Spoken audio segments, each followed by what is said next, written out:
आप सुनना नहीं चाह रहे, तो फिर उस केस में बच्चा क्या करता है? पहले आराम से कहता है, परंतु फिर आप वॉइस रेज़ करके वो जब आपसे बात करता है, तब आप उसकी बात सुनते हैं और उस डिमांड को पूरा करते हैं। तो उसका वो पैटर्न बन जाता है कि वह पेरेंट्स तभी सुनेंगे जब वो वॉइस रेज़ करेगा।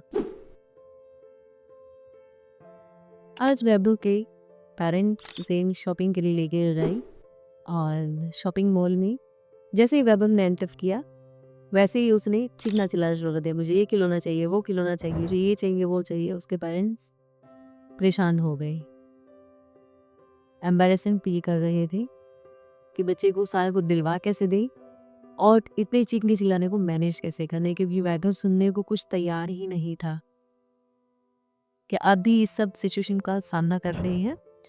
क्या आपका बच्चा भी ऐसे ही सबके सामने आपको एम्बैरेस कर रहा है, परेशान करता है? जैसे ही घर में कोई गेस्ट आते हैं, अनयूजुअल डिमांड शुरू कर देता है। आप किसी इम्पोर्टेंट काम में एंगेज हैं, तो जाकर ज़रूर मांगना शुरू करेगा कुछ ना कुछ, कोई ज़िद करेगा कि आप उस समय उससे छुटकारा पाने के लिए या तो उसे देंगे या फिर कुछ अलग ढंग से रिएक्ट करेंगे, उसे स्लैप लगाएंगे या उसे गुस्सा करेंगे। ऐसा हो रहा है आपके साथ? तो ये बच्चे के टेंट्रम हमारी नॉर्मल लाइफ को बहुत परेशान किए हुए हैं। घर में सारा सिस्टम मैनेज करना मुश्किल बहुत हो रहा है टेंट्रम के थ्रू। बच्चे के नखरे, बच्चे का गुस्से में रिएक्शन, बच्चे की ज़िद, इन सब से बहुत परेशानी हो रही है। मैं संदन आज आपके साथ शेयर करूँगी कुछ ऐसे टिप्स जो आपके बच्चे के टेंट्रम्स को, बच्चे के नखरे वाले व्यवहार को, चिड़चिड़ेपन को मैनेज करने में आपको हेल्प करने वाले हैं।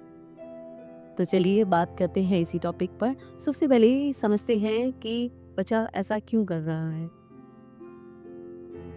क्योंकि हर बार जब भी बच्चा डिमांड कर रहा है, उसकी वॉइस रेज हो रही है, बच्चा ऊंची आवाज़ में चिल्ला चिल्ला कर अपनी बात मनवा रहा है। बच्चे जनरली 3 तरह की डिमांड करते हैं।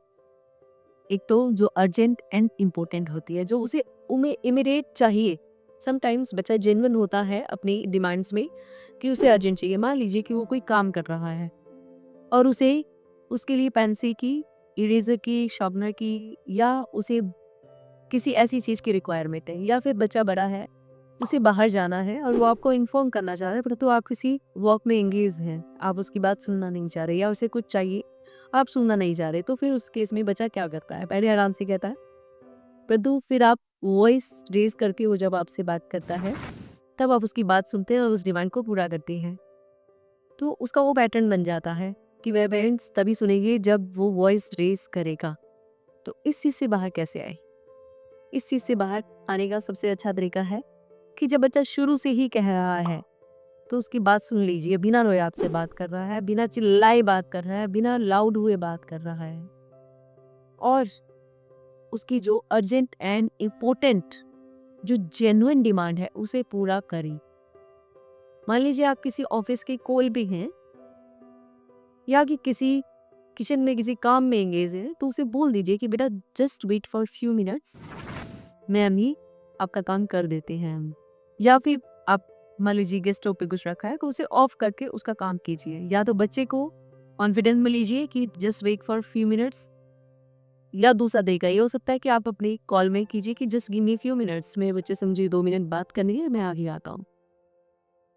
हो सकता है ये था अर्जेंट एंड इम्पोर्टेंट डिमांड को पूरा हम करें, उसे चीखने चिल्लाने की नौबत पर आने नहीं दें। अब व्हाट अबाउट बच्चे की चीखने चिल्लाने की आदत पड़ गई है, तो उस केस में जब वो चीखता चिल्लाता है तो उसे बोलिए कि हमें सुनाई नहीं दिया, प्लीज से इट अगेन। फिर वो चीखे चिल्लाए तो उसे बोलिए कि हमें समझ नहीं आ रही आपकी बात, पहले अपनी वॉल्यूम को ठीक कीजिए, अपनी टोन को ठीक कीजिए, और जैसे ही वॉल्यूम और टोन को ठीक करे तुरंत उसकी बात सुनिए और मानिए।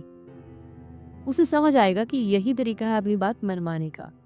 अब दूसरी बात कि दूसरी तरह की कौन सी डिमांड है? ऐसी डिमांड है जिन्हें डिले किया जा सकता है, डिलेड ग्रेटिफिकेशन, मतलब बाद में पूरा किया जा सकता है। तो उसे बात कीजिए कि आप अभी ये काम छोड़िए, हम उसे फिर से इतने टाइम बात करेंगे, गिव हिम टाइम।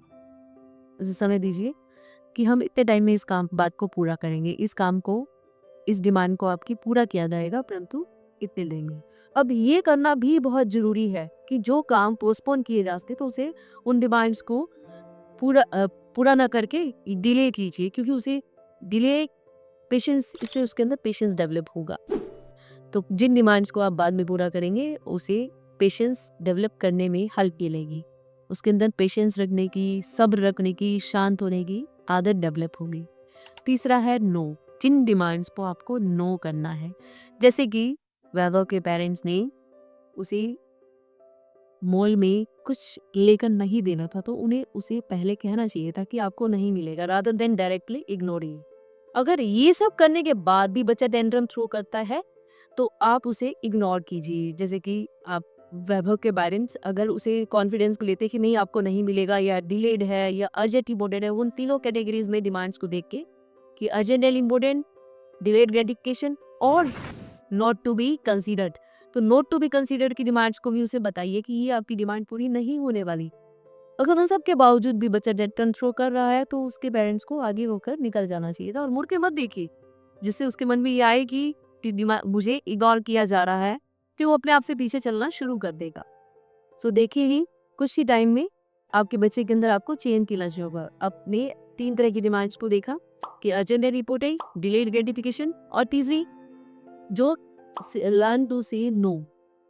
अगर बच्चे को नो करने की, नो सुनने की आदत पड़ेगी तो ये भी उसके इलेक्ट्रॉन कैरेक्टर पे, पर्सनैलिटी में ऐड होगी। क्योंकि बहुत बार ऐसा होता है कि उसकी डिमांड्स पूरी नहीं हो पाती, उसकी मनचाही बातें पूरी नहीं होती। और आपने देखा कि बच्चे किस तरह से एग्रेसिव हो जाते हैं अगर उनकी डिमांड्स पूरी नहीं हो। तो ये ना सुनने की आदत भी हमें ही बच्चों को डालनी होगी। तो इन सब टेक्निक्स को फॉलो कीजिए और फिर देखिए बच्चे के व्यवहार में, टेंट्रम में कुछ चेंज आपको फील होना शुरू हो जाएगा। इट विल टेक टाइम, बिल्कुल धीरे धीरे ये चेंजेस आएंगे।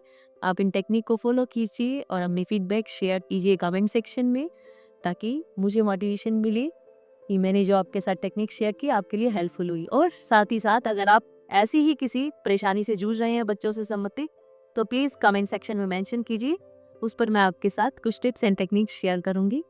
Thank you so much. Happy parenting to all of you.